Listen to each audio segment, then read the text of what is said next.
Seja muito bem-vindo ao Dedo no Pulso, o podcast da Ecoagro. Análise com sensibilidade, precisão e visão estratégica dos movimentos do agronegócio e da economia. Toda semana, nosso economista-chefe Antônio da Luz interpreta os dados mais relevantes com profundidade, didática e realismo. Um conteúdo direto da fonte, com tudo o que você precisa saber sobre macroeconomia, mercado agropecuário e o cenário político e econômico. Ecoagro, o elo entre o agronegócio e o mercado de capitais. Olá, investidores! Olá, pessoal do agronegócio. Que bom tê-los conosco também nesta semana, que é a última do ano de 2025. Sejam todos muito bem-vindos ao Dedo no Pulso, Panorama Macroeconômico e o Agronegócio, que é o podcast em língua portuguesa mais dedo no pulso que tem. Pessoal, quero começar aqui hoje dizendo para vocês que é um dia muito especial essa gravação, tanto é que nós não estamos passando hoje só na sua plataforma de podcast favorita. Nós também estamos gravando em vídeo este podcast. Então estamos também fazendo um videocast neste dia e colocando no YouTube da Ecoagro para que vocês também possam ver se assim desejarem. E por que nós estamos fazendo algo diferente? Porque hoje é um episódio muito especial. Hoje é um dia que eu quero agradecer a vocês por todo o crescimento que trouxeram ao nosso Dedo no Pulso ao longo de 2025, as milhares de pessoas que estão aqui toda semana, a cada mensagem que eu recebo, seja lá no meu Instagram, @AntônioDaLuz_economista, seja nas plataformas da Ecoagro, enfim. Então, a melhor forma que eu tenho para agradecer a presença de vocês todas as semanas aqui, cedinho da manhã, desde segunda até domingo a gente tem audiência, trazendo uma pessoa muito especial.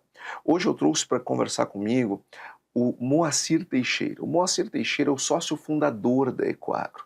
É o cara que não só começou a Ecoagro lá atrás, mas ele começou todo esse mercado que nós conhecemos hoje de crédito privado, de operações estruturadas de crédito.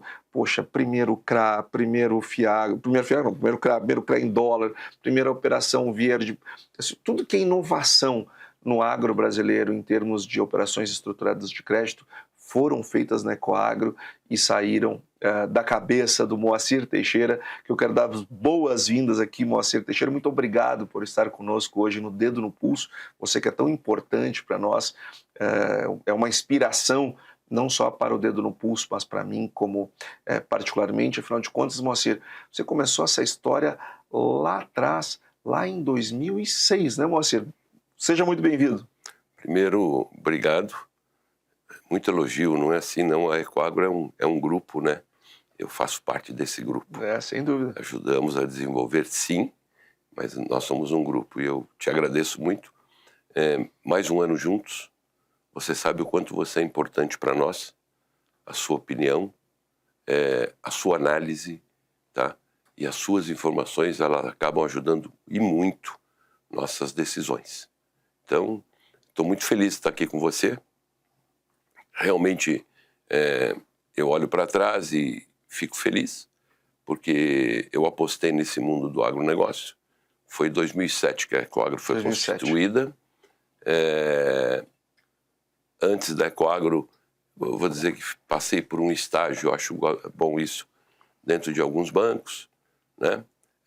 Aprendendo, entendendo, foi quando a gente entendeu que a Ecoagro ela tinha o viés do mercado de capitais e dedicação integral ao agronegócio. Isso a gente fez. Isso a gente fez, não. Isso a gente faz. Agora, Moacir, nós tínhamos lá atrás um universo de agro e mercado de capitais, universos paralelos, né? As coisas não comunicavam. O mercado de capitais estava totalmente de costa para o agro e o agro nem entendia o papel que podia ter o mercado de capitais no financiamento desse setor que precisa de dinheiro. O agro é da natureza dele trabalhar alavancado. Então, poxa, olhando passado tanto tempo, passado já quase 20 anos, a gente olha para trás e fica pensando, poxa, isso era uma coisa óbvia, né, que tinha que ter esse casamento. Mas hoje é óbvio, assim como todas as coisas que são geniais são óbvias. Mas naquela época não era assim. Como é que foi esse processo de pegar a mão do produtor, pegar a mão do cara da Faria Lima e fazer esses caras apertar a mão? Ainda continua sendo, né? Como você falou, são 20 anos apenas, é muito pouco tempo. O que aconteceu, Antônio, e você mostra para nós, é o crescimento da safra brasileira, né? Essa safra, ela cresce em função de tecnologia, ela cresce em função de pesquisa, que é o resumo de uma coisa chamada educação, né? Então, o setor do agro, ele veio nessa crescente. Também, aqui, inclusive, proponho a você, para os nossos parceiros, para quem acompanha o Dedo no Pulso, a gente mostrar a história do crédito rural, que nasceu em 1965, né? Como que ele teve uma participação importante. A gente chegou aqui graças a ele. Isso sem sombra de dúvida. Eu não tenho a menor dúvida. Aqui, sem dúvida. A crítica que a gente escuta às vezes ao Banco do Brasil, o Banco do Brasil foi muito importante, né? Só que a economia mudou, o agro cresceu muito, tá certo? Os problemas continuam. A gente sabe que o governo, ele disputa ferozmente os recursos do mercado com o mundo privado, o mundo empreendedor. A gente sabe disso, tá?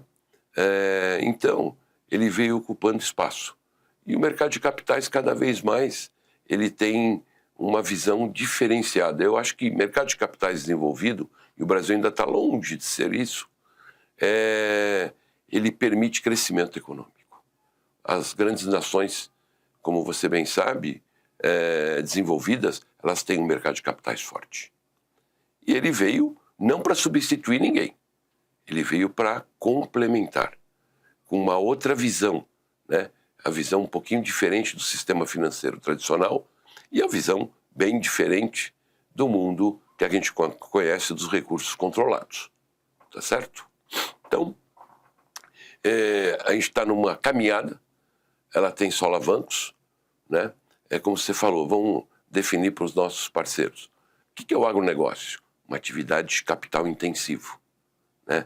A gente planta, a gente tem um período de crescimento dessas plantas e a colheita. Para isso precisa de capital, tá? Existe o capital próprio do produtor, mas ele é infinitamente menor às necessidades que tem isso. Então, é um processo. A gente precisa respeitar muito forte esse processo, diferente de outros setores, tá? E o agro é um setor extremamente resiliente, tá? A gente vai contar junto aqui algumas coisas, tá? E vão gerando as expectativas todas que a gente está trabalhando. A Eco teve um ano de 2025 difícil como todo o mercado. Difícil em que sentido, né? A safra continuou crescendo, mas os problemas que tivemos, principalmente no tocante à área jurídica, né? A insegurança jurídica, isso atrapalha muito. Muito Atrapalha mesmo. demais. A gente fala direto isso aqui no Dedo no Pulso. Eu trago exemplos, não toda semana, porque evito, porque se quisesse eu podia trazer toda a semana para o Dedo no Pulso um exemplo de insegurança jurídica.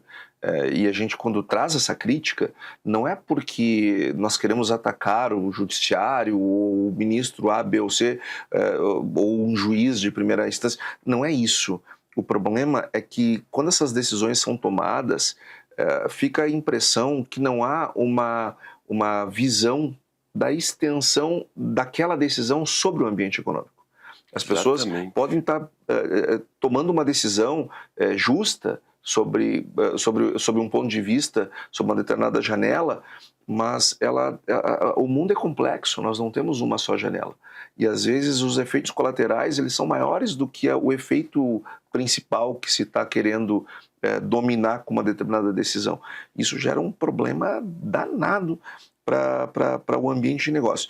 Agora, Moa, o agro brasileiro, ele fez algo que o mundo não tinha experimentado em termos de crescimento. Nós, em 30 anos, a gente cresceu muito, muito mesmo. É algo, quando a gente olha a inclinação do crescimento brasileiro, é algo inacreditável. E aí a gente olha para frente e ver todo esse mundo da energia se desenrolando, o Brasil mirando, muito bem posicionado nessa corrida global por produção de energia renovável, que Brasil e Estados Unidos devem liderar no mundo essa corrida, e a gente provavelmente vai vencer os Estados Unidos, já estamos vencendo, mas não se faz uma curva de crescimento dessa e não se sustenta uma curva dessas sem alavancagem. Uma coisa que eu tenho observado, conversando com os investidores, e eu estou oficialmente na Ecoagro desde 2021, quando você me trouxe para cá, o que aliás me orgulha muito, eu noto que os investidores eles não têm uma clareza dos porquês das decisões do produtor. Parece, não, o produtor ele trabalha alavancado e isso é uma questão cultural. Isso não é uma questão cultural. Olha a curva de crescimento desse cara. Olha a janela de oportunidade que o mundo deu para ele. Esse cara não tem como aproveitar a janela de oportunidade sem alavancagem, senão eu limito a taxa de crescimento. Então, não é uma questão de natureza da criatura, é uma questão de oportunidade. E essa alavancagem, ela passa, muitas vezes, por alguns sobressaltos, porque é uma indústria a céu aberto. Então, o agro cresce muito, mas não cresce necessariamente todos os anos, porque às vezes tem um problema climático aqui, outro problema climático acolá, que faz com que a safra ela vá crescendo a linha de tendência para cima, mas nem todo ano é para cima. E e toda vez que o noticiário vira, parece que o mundo vai acabar. E não vai acabar. No outro ano tem safra de novo e vai ser melhor e vida que segue. Agora, o ponto que eu fiz essa introdução porque eu queria trazer para você, até pela experiência que você tem no mercado. Agora, não combina alavancagem e taxa de juro muito elevada no país, porque isso gera inadimplência. Nós estamos vendo uma taxa de inadimplência bancária em níveis muito elevados. E a Ecoagro, ela fez todo um trabalho de antecipação, de monitoramento, assim como a gestora, tem todo um trabalho de monitoramento, de cuidado, e eu gostaria que você dividisse conosco, a partir da sua experiência, de entender o mercado de capitais, mas entender o produtor rural, qual é o diferencial da Ecoagro? Onde é que a Ecoagro se diferencia, na sua opinião, em relação ao mercado, justamente entendendo o que está acontecendo no mercado de capitais, mas também entendendo o que está acontecendo lá na fazenda?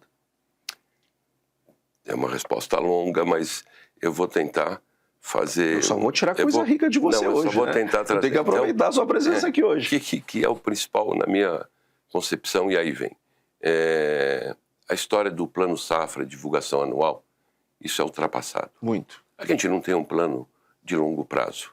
Muito. O que eu chamo de plano de longo prazo? Como uma companhia, ela cria metas, tá certo? E essas metas ano a ano são revisadas. E aí a gente sabe o que vem de lá para cá. E a gente vai fazendo os ajustes. Então eu acho que esse é um primeiro ponto. Os instrumentos, né, no Brasil. A palavra seguro rural, cada vez mais, ela tem menor importância nessa estratégia de política. Ela não é uma estratégia positiva. E seguro rural é algo extremamente importante, principalmente o que você falou, uma indústria a céu aberto, certos problemas climáticos que estão aí. Eu não vou entrar em detalhes, mas eles estão. Sim. A gente vive eles. Sim. Né? E também uma série de outros fatores. Bom, então esse é um primeiro ponto. Uma melhor apresentação do planejamento do que vai acontecer. Produtor rural, ele realmente ele é algo extremamente importante dentro da porteira, conhece, evoluiu. Agora, existem outras formas. Um problema que a gente vem sentindo, né? A falta de informação. Primeiro, o país, o Brasil, dentro dos seus governos, uma política muito ruim, negativa, sobre, em vez de explorar o que a gente é muito bom, a energia limpa. Eu tenho um território ainda preservado extremamente grande. eu tenho um plano florestal, eu tenho aí como que podemos falar, não é o plano florestal. Código Florestal. Código Florestal. Antônio, ele é o mais perfeito, tá certo? E a gente não trabalha isso, nós não trabalhamos isso, tá certo? Então vem a história das queimadas, elas existem, mas não da forma que falam. Então, nós trabalhamos contra nós mesmos, tá? Esse é um problema que vai ter que ser, entendo eu, administrado, né? Então, vamos lá. Então, falamos do processo e dos produtores. Tem uma diferença muito grande da agricultura familiar, de um pequeno produtor, de um médio produtor e de um grande produtor. Você concorda comigo? Concordo, com certeza. E ficou todo mundo no mesmo balaio. Então, a história da RJ, porque ela está sendo mal divulgada dentro da imprensa, tá certo? Ela coloca todo setor, todo segmento numa mesma coisa. Isso não é verdadeiro, tá? Você entende que um agricultor familiar pede RJ? Nós tivemos, nos últimos 12 meses, 600 e poucas RJs, no universo de 5 milhões e meio de produtores rurais. É uma loucura. Não dá para dizer que isso é uma epidemia, né? Isso, mas então se contamina, tá certo? Todo mercado paga a conta. Isso. Nos últimos anos, o ano de ouro, não sei se você me ajuda e me corrige se eu falar errado, o ano de ouro da agricultura a nível de preço, a tempestade perfeita positiva foi 21, 22, onde a soja bateu R$200, né? Cara, e ali todo mundo achou que a soja era 200 para cima, as margens foram maravilhosas, todo mundo crescendo, tá certo? E o mundo ia se tornar belo. Os grandes produtores, e aí não é crítica, não, é a forma, eles entendem que ganham dinheiro, porque produzem muito bem, sofrem o problema da infraestrutura, é verdade, deixam uma parte desse bom resultado por problemas... No buraco da estrada. Do buraco da estrada, do porto, dessa coisa toda. Eles entendem que eles sabem plantar. Então, o que eles fazem quando ganham dinheiro? Eles não fazem reserva financeira. Isso é questão de gestão, tá certo? Não fazem reserva. E eles compram terra para poder expandir a produção agrícola ou arrendam terra, tá bom? Mas não compram. Eles fazem um pagamento e vão pagar em parcelas, normalmente em soja, para os próximos anos. Antônio, isso que eu chamo de alavancagem. Ele trabalha na tampa, nada pode dar errado. Nada pode dar errado. Tá? E às vezes dá. Um problema de clima, um problema de preço, N problemas fazem parte do cotidiano da produção. Tá? Quando dá esse problema, esse cara ele não tem para pagar todo mundo, né? Então ele tem que escolher quem ele paga. E aí a gente sabe como funciona. É quem produz o insumo, entrega o insumo para ele plantar o ano seguinte, e uma série de fatores, que a gente não vai... Um dia a gente talvez detalhe mais na essência, mas hoje, devido ao tempo e tudo, não funcionaria. Então, o que acontece? Cara, é aí que foi o problema. É aí que foi. E aí inventaram a história de RJ. O Brasil é um país que tem dificuldade ao longo de todos esses anos. Lá fora, a grande crítica é os contratos não são honrados no Brasil. Esse é o grande problema. São as mudanças, sabe? Isso gera insegurança. E aí me criaram a figura do produtor rural, pessoa física, na figura da RJ. Tá bom, então faz parte. Então vamos fazer um trabalho. Só que não é um trabalho saudável, sabe? É cheio de vícios, cheio de problemas, tá? Mas que contaminou a indústria como um todo. O mercado de capitais estava entrando no mundo do agronegócio, né? Através dos fundos, através de uma série de outros produtos. Tá? O mercado de capitais tem um papel um pouquinho diferente do mercado financeiro, tá? Porque a parte de investimento ela é muito olhada. As operações são de mais longo prazo, tá? São operações estruturadas. Isso tem um valor absurdo. É diferente do custeio do crédito, do custeio, né? Que é só uma operação descompromissada com o resultado, só tem que pagar. É isso. Você abordou taxa de juros alta. Cara, a insegurança que um empresário de qualquer setor, ele tem quando ele faz uma operação de prazo mais curto e ele tem a dúvida se ele vai conseguir acessar o capital numa próxima rodada, por um problema econômico, por um problema político, por um problema externo. O mercado de capitais traz essa segurança. tá? Isso é importante. Mas a figura dos produtores e de outras empresas. Amigo, taxa de juros de 15% ao ano, tá? Que não é 15%. 15 é a referência. 15 é a básica, né? Essa taxa vai para 22, 23. Quem consegue gerar margem... Nenhuma economia é feita para operar desse jeito. Não, o pessoal lá fora não entende. Por isso que a gente tem que fazer um trabalho muito forte dentro do Brasil para não precisar administrar. Eu gosto de uma metáfora, seguramente ela não é a melhor, mas ela funciona. Imaginemos que temos um diabético. O médico vai dar lá uma determinada dose de remédio para diabetes, para controlar a diabetes do indivíduo. O indivíduo tem que fazer a parte dele em evitando consumir açúcar. Só que se esse cara seguir consumindo açúcar nas mesmas quantidades ou aumentá-las, não restará para o médico outra alternativa a não ser aumentar a dose do remédio. Só que vai gerando efeitos colaterais. Nós estamos vivendo muito isso no Brasil. E o Copom não cansa de falar, e eu não canso de trazer aqui no Dedo do Pulso, assim como a gente fala sempre nas nossas reuniões de guidance, toda segunda-feira às 8 horas da manhã nós estamos reunidos, justamente para olhar essas questões. A gente vê, poxa, toda a ata do Copom, todo o comunicado do Copom, está lá o problema fiscal gerando expansão de base, o que exige uma política monetária mais contracionista, enfim. Ou seja, a gente precisa resolver esse problema de face, porque efetivamente nenhuma economia é feita. Mas a partir de 26, ali no início do ano, a gente já deve começar a ver o início do ciclo de baixa, mas nós vamos continuar com uma Selic de 2 dígitos ao longo de 26, a menos que venha uma recessão. Se não vier uma recessão, nós vamos continuar com uma Selic de 2 dígitos. Ou seja, vai continuar alto. Os monitoramentos vão continuar sendo necessários. E aí deixa eu falar uma coisa para você, do ponto de vista de quem está olhando a Ecoagro. A Ecoagro é muito grande, né? Em estoque nós temos hoje 60 bilhões em emissões de estoque hoje. Ao todo já vai mais de 90 bi, se me corrija. De emissão. Isso. Mais de 90 bilhões em emissões. Então, ela é uma empresa muito grande. E então, cada área ela vai enxergar a Ecoagro da sua janela, né? E eu não sou diferente como área econômica. Eu sinto, Moacir, claramente assim, quando a Ecoagro está mais preocupada com uma coisa ou com outra. A depender de quem me traz demanda e qual tipo de demanda. E uma coisa que eu observei quando as coisas estavam bem no agro brasileiro, preço bom, safra boa, mas as coisas começavam a dar sinais de virada, as nuvens começavam a aparecer, a área de risco trazia muita demanda. Sim.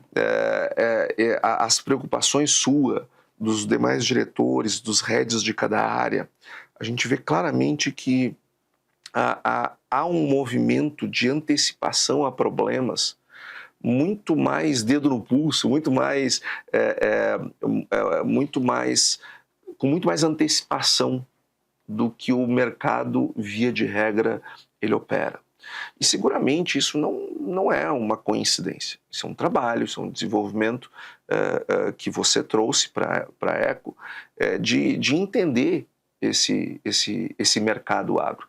Como é que você chamava o CRA lá no início? CRI Caipira, né? Para poder vender. Não tinha legislação, né? Não tinha nada. Para poder vender o primeiro papel emitido do agro, porque o agro era uma caixinha de surpresas para todo mundo.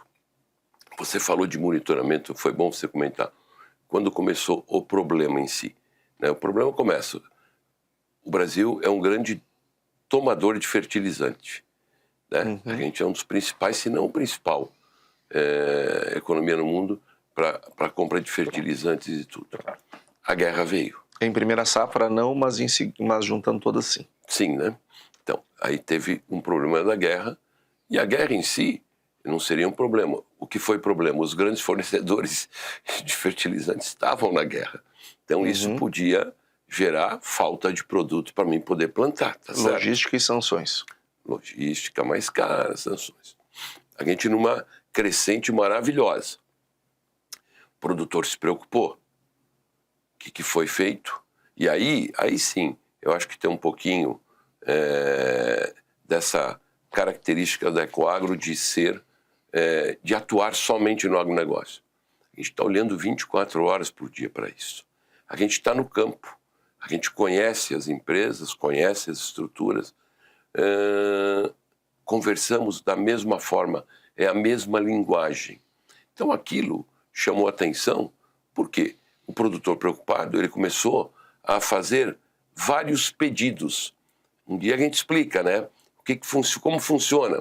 Primeiro é um pedido, depois o produto é entregue, aí gera um recebível. Esse recebível que é o lastro das operações financeiras. Então, muitos pedidos, né? Isso gerou estoque, porque o pessoal acreditava que a coisa continuava crescendo, mas não era isso, né?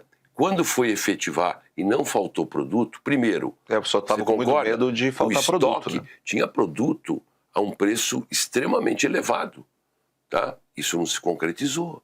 E aí o que aconteceu? Os estoques ficaram caros. As margens dessas empresas não são margens altas. E isso ia trazer um impacto com certeza. Ali que a gente percebeu, tá, que poderia existir um problema. E aí essa visão e essa forma de atuar é que nos permitiu fazer os monitoramentos, né, acompanhar, ajudar o parceiro, né, trazer gestão. Essas operações que a gente desenvolveu no mercado de capitais, na cadeia de insumos, seus distribuidores principalmente, e algumas cooperativas, elas trouxeram para eles, né, um aprendizado e um entendimento para melhorar crédito. A questão da fungibilidade, né, a questão de uma auditoria, tudo aquilo eram ferramentas que trariam um custo menor e uma segurança de dinheiro de longo prazo.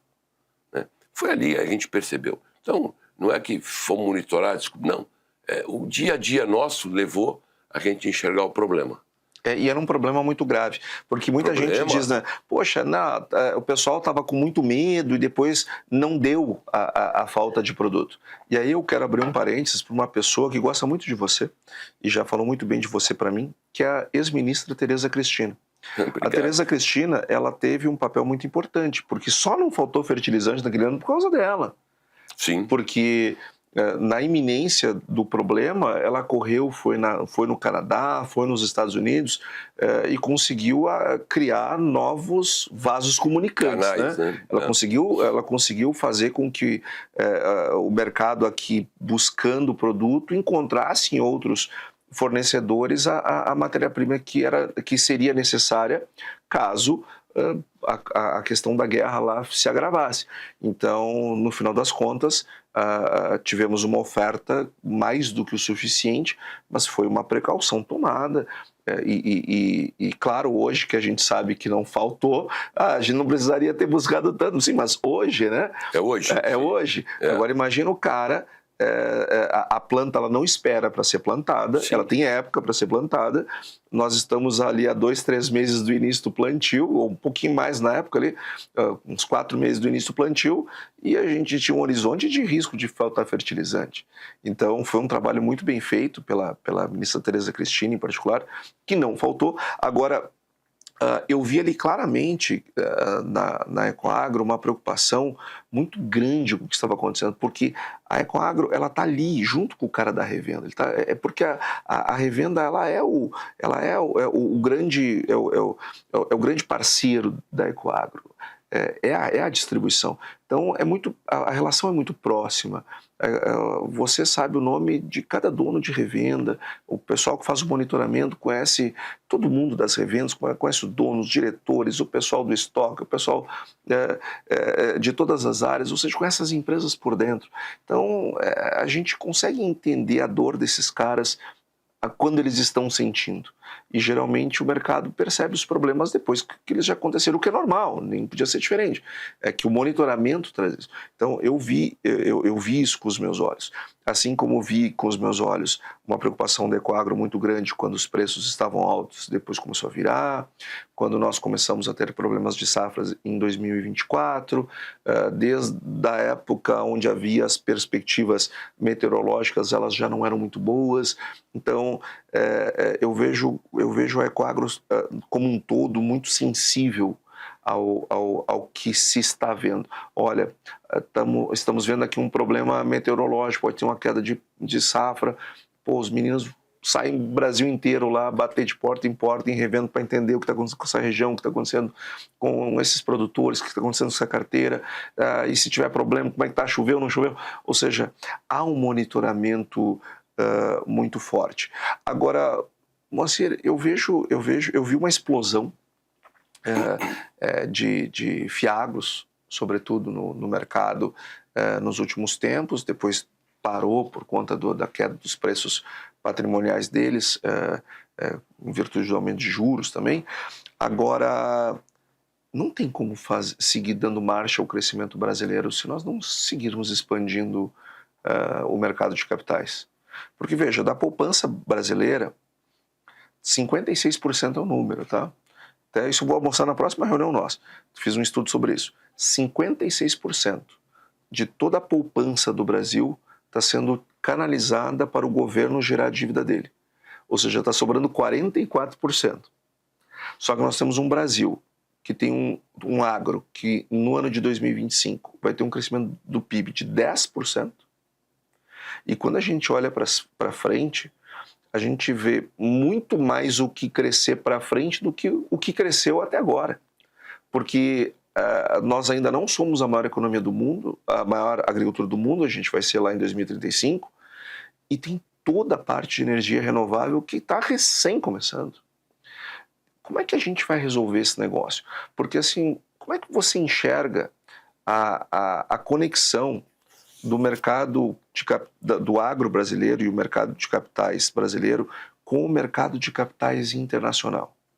Eu sei que isso ainda é muito embrionário, só que você começou esse negócio lá atrás. Se você não tiver a resposta, ninguém vai ter essa resposta. Eu só posso perguntar para você, como é que você enxerga o elo entre... Porque a Ecoagro é o elo entre o mercado de capitais e o agronegócio.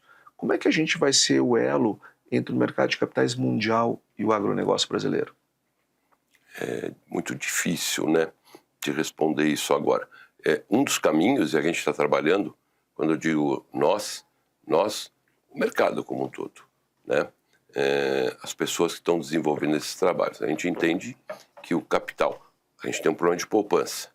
Eu tenho um governo que, ao longo de muitos anos, compete ferozmente com o capital. Ele precisa financiar a dívida dele que vem crescendo.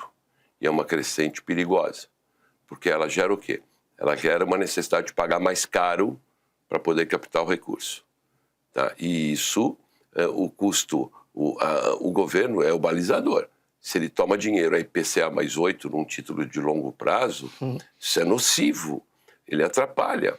Você sabe que o mundo, um dos participantes de mercado, eu acho que começa agora em 26, mas que é muito importante, no mundo inteiro aqui não, são os fundos de previdência complementar, né? Uhum. As entidades, eles têm um estoque de 1,4 trilhões de recursos dentro desse sistema, que é um volume bastante interessante. 85% deles está em título federal. Meu amigo, é essa briga que eu falo em competição, né? Então, o capital externo, ele é muito importante para se complementar. Além disso, eu estou falando sobre soja, eu estou falando sobre café, eu estou falando sobre carne, eu estou falando sobre açúcar. Todas essas commodities, elas têm o hedge em dólar. Então, a captação de recurso no mercado internacional, ele se transforma num hedge natural. Uhum. Isso vai ser muito importante. A visão de investimento do investidor estrangeiro, ela é muito diferente. Ele sabe que crédito tem risco. O que incomoda ele não é isso. O que incomoda ele, de novo, é a palavrinha insegurança jurídica. Quebra de contrato. Tá? Isso é um desastre para esse investidor. E fecha a porta. Então, eu vejo neles, sim, um potencial enorme. Vejo nas entidades um potencial enorme, tá? A gente está evoluindo ainda. Como você falou, é um mercado muito recente. Se eu comparar com o imobiliário, então, o imobiliário é meu avô. Sim, é verdade. É louco. É verdade. Né? É isso. Verdade. É assim que funciona. Você falou dos fundos. Para mim, o grande instrumento de captação são os fiagros. Tá? Isso, para mim, é claro. Óbvio que cada um tem sua tese de investimento. Não é todo mundo igual. A nossa tese, e aqui aproveitando, você que investiu no EGAF, o EGAF fecha o ano de 25 com uma rentabilidade muito interessante. Vocês vão abordar isso nos relatórios. Eu entendo que somos o primeiro ou o segundo maior pagador de dividendos. A nossa tese de investimento no EGAF, eu quero o pequeno, eu quero a pulverização. Tá? Eu preciso de pulverização, porque o pequeno produtor, Antônio, tem uma agricultura que, eu não vou chamar de subsistência, me ajuda a falar isso, é uma agricultura que ela se complementa. Tem o leitinho dele, tem essa coisa. O pequeno produtor não trabalha alavancado. Se você me fala que a agricultura familiar pequeno trabalha... Não. Então, ele não trabalha. E a dívida que ele toma é uma dívida mais saudável. Mais saudável. Tem o Pronaf, e aí, tem um Estado ali protegendo o cara. Ele precisa comprar os insumos. E o vendedor de insumos para ele é a vida. Eu brinco, é o Serasa. Se você tem Serasa, você não tem crédito. Esse cara precisa. É esse cara que eu quero poder financiar. E não vou financiar ele nunca direto, porque ninguém tem capacidade. Pode falar em tecnologia, computador, esquece. Por quê? Porque ele precisa do distribuidor e da cooperativa para dar assistência técnica. Ele precisa do distribuidor que acompanha ele, que cria o pacote. E aí que é o papel importante do mercado de capitais. Dar a esse distribuidor a condição de ele criar um pacote que vai melhorar a produtividade daquele indivíduo. E foi esse crédito, esse modelo que o EGAF adotou. Se ele é certo ou errado, na nossa tese, ele é o certo. As outras teses são, não sei. Eu não vou discutir os outros. Eu sei o que eu tenho que fazer e tenho que respeitar o meu investidor. O investidor do Fiagro é um homem de varejo. Sabe? É um camarada que tem uma poupança que, para ele, uma perda é extremamente sensível. Então, foi nessa linha. O EGAF já tem 4 anos de vida. O EGAF cresceu, ele não consegue crescer mais, porque o mercado não permite, fruto dos grandes problemas. Eu não me atrevo a fazer uma emissão de um fundo a uma taxa inferior ao patrimonial dele. Eu não devo fazer isso, não é correto. Na nossa leitura também, se é correto ou não, são teses, né? Mas isso para nós é importante. Então, aqui com você, estamos passando, o mercado sentiu como um todo, né? O próprio mercado financeiro e nada imprensa teve, você viu a história de Banco do Brasil, mas o agro é resiliente, ele precisa de capital e ele vai continuar. E aí já entrando, né, no que a gente imagina 26, um ano difícil. Mas difícil por quê? Difícil porque a taxa de juros está alta ainda, ela vai começar a ceder, mas abaixo de 2 dígitos, nem pensar. Nem pensar. Você vê alguma possibilidade da taxa de juros nesse próximo ano vir? Não vejo. Não vejo também. O juro neutro está na casa de 9,5%, né? Nós estamos muito longe do juro neutro. Muito longe. Então, problemão. Segundo, cara, eu não vou entrar em discussão, mas a gente sabe, você nos ensina, cara, a gente está com um problema fiscal sério. Tá? Sério. E aí, isso vai ter impacto. Eu tenho uma Copa do Mundo. Impacto. Eu tenho uma eleição. Que a gente torça para que não aconteça nessa eleição essa disputa que vem cansando cada ano que passa. Essa disputa é cansativa, espero que não. Pessoas e não propostas, né? Pessoas e não propostas, sabe? É horrível isso. Mas, enfim, a gente tem, mas continuar trabalhando, o agro vai continuar, sabe? A gente se comprometendo com os investidores de manter essa estratégia de trazer o nosso capital de volta. Isso a gente tem feito. Somos uma casa independente, né? Isso é importante. E, de novo, expectativas são, apesar de ver essas dificuldades, a gente vai continuar. E eu posso quase afirmar para você que vão ter uma safra recorde de novo. Você mostra Conab, mostra os Estados Unidos, tá certo?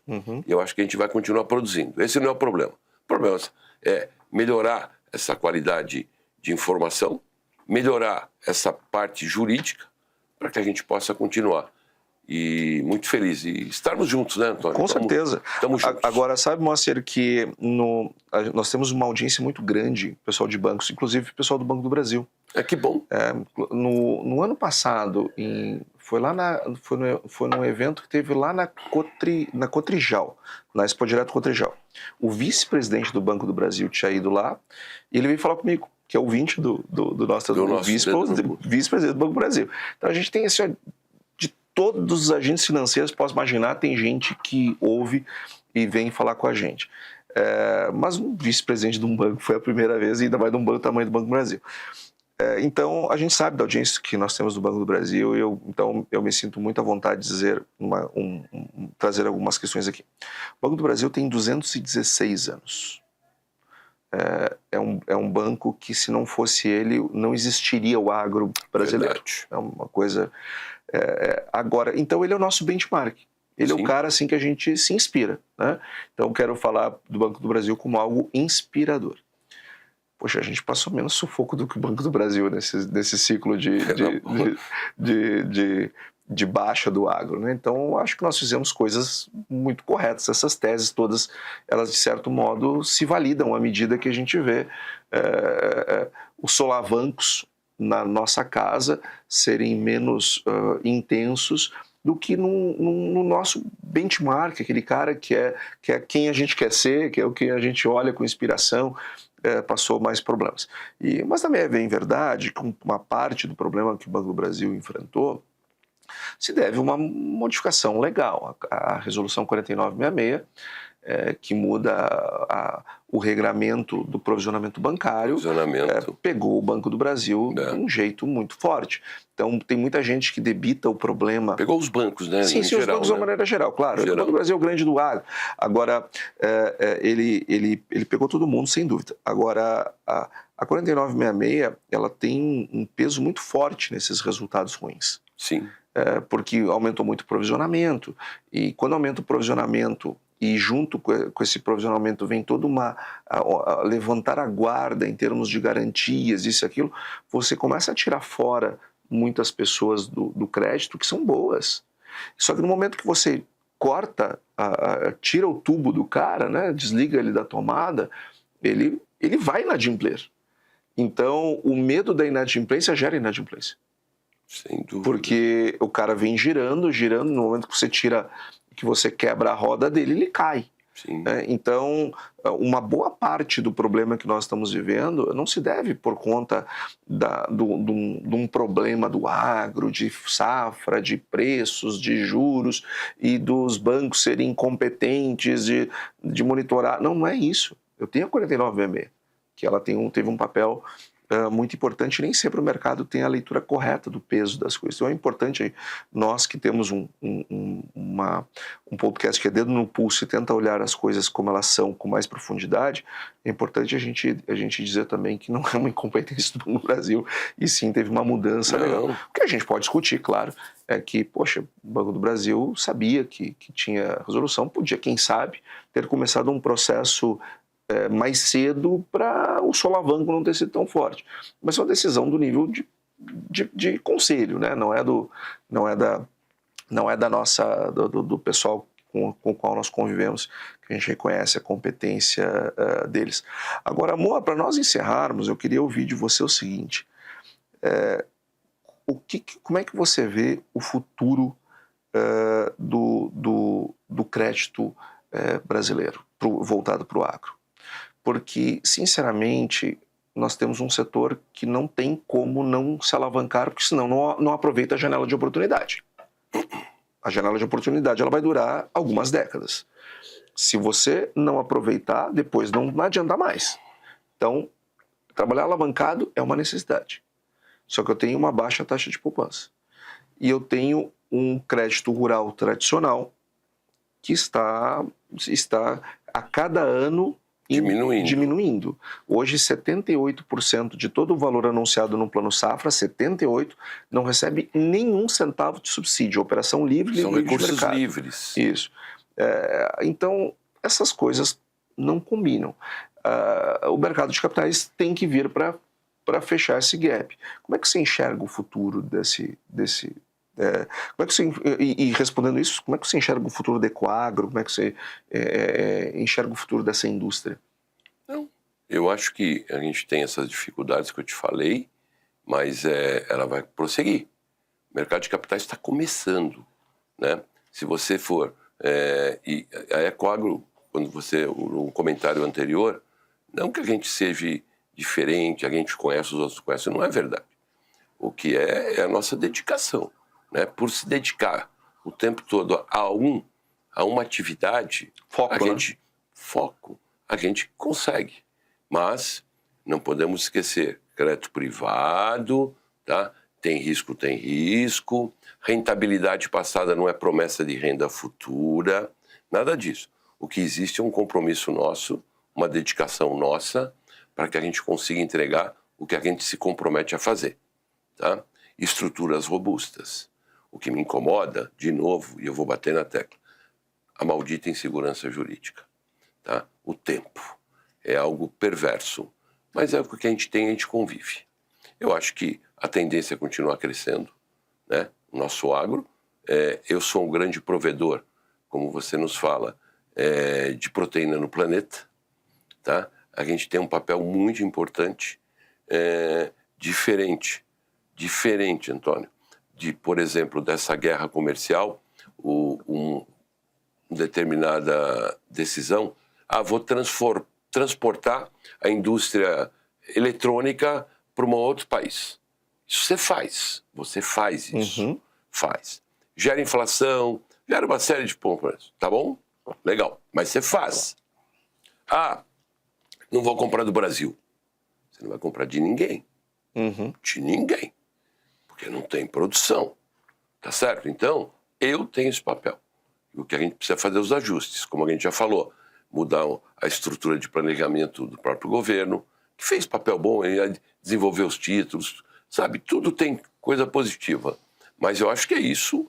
As dificuldades estão aí, tá? E a gente tem aí um bom trabalho pela frente. E vamos continuar lutando e trabalhando, né? O agro, para nós, é a verdadeira vocação.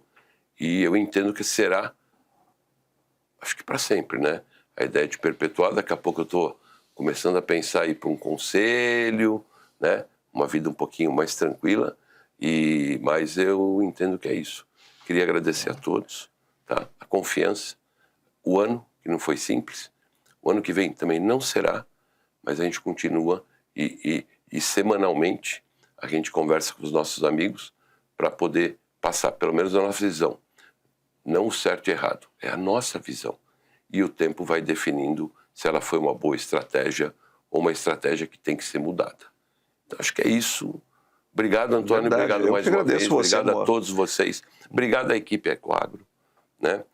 Eu estou aqui, mas represento um time, represento um grupo, tá? Que trabalha com muito foco, muita dedicação, e é o que me deixa muito orgulhoso da gente estar nesse processo. Queria agradecer imensamente. Um bom 26 para nós. Muito obrigado. Bom, eu quero agradecer muito a sua disponibilidade de vir aqui conversar com toda a nossa audiência do Dedo no Pulso, que nós levamos toda semana um resumo daquilo que a gente, toda segunda-feira às 8 horas da manhã, estamos discutindo. E que bom que você veio aqui trazer a visão da Ecoagro, você que tem um papel aqui na Safaria Lima, todo mundo conhece você.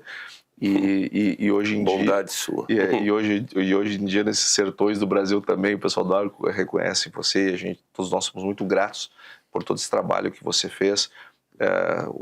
Seguramente não haveria o agro brasileiro sem o Banco do Brasil, sem os outros agentes financeiros, instituições financeiras, mas eu vou dizer que também o Brasil não seria exatamente do jeito que ele é se não fosse Ecoagro. Afinal de contas, são uns 90 bi emitidos, não é pouca coisa.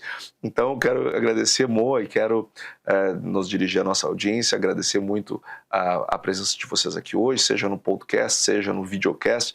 Eu quero desejar a vocês uma excelente semana e até semana que vem, quando estaremos com outro convidado também muito bacana, José Luiz Tejon Megido, o nosso querido Tejon vai estar aqui com a gente. Então, já fica pronto aqui semana que vem. Esteja conosco e depois nós retomaremos as nossas reuniões de dedo no pulso, analisando a economia, indicador por indicador, como a gente faz toda semana. Uma excelente semana a todos.